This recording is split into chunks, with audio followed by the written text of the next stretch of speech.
Welcome to the hottest movie review on the internet today, the A-List Review.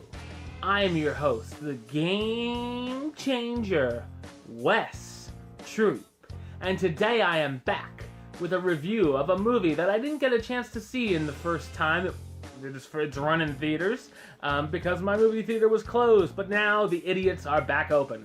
And that's all that matters, right? Anyway, this is a Coen Brothers film starring George Clooney and Josh Brolin. My review of Hail Caesar, coming up now.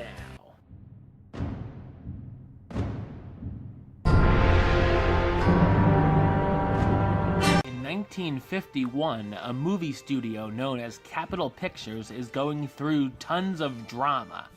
The head of production, Eddie Mannix, must deal with all of the ins and outs of a normal day, like listening to the complaints of actors and directors and having reporters hounding him for stories. When one of the biggest stars in the world is kidnapped after a day on the set, Eddie has to figure out where the actor got to. So what did I think of Hail Caesar? I thought it's a mostly underwhelming comedy.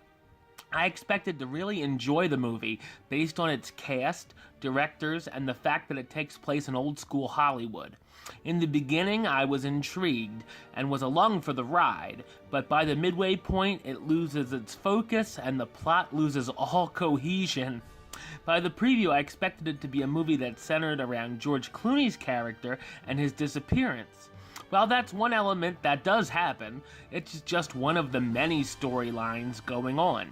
The film is more of a series of vignettes that center around Eddie and the different kinds of movies being shot.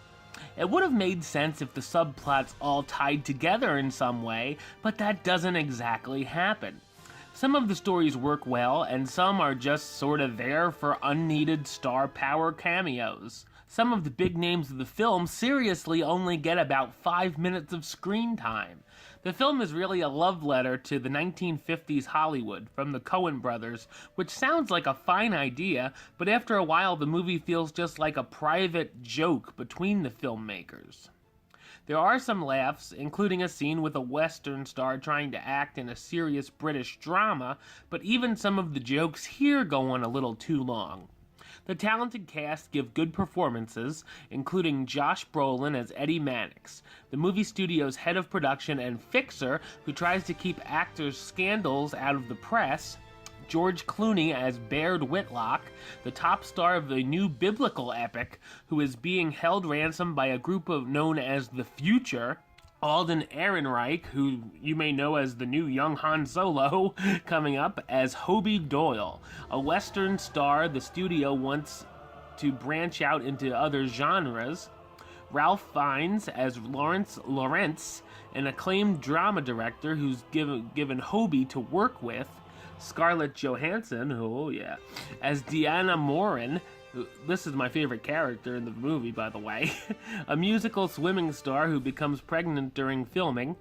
Jonah Hill as Joseph Silverman, an agent who works for the studio.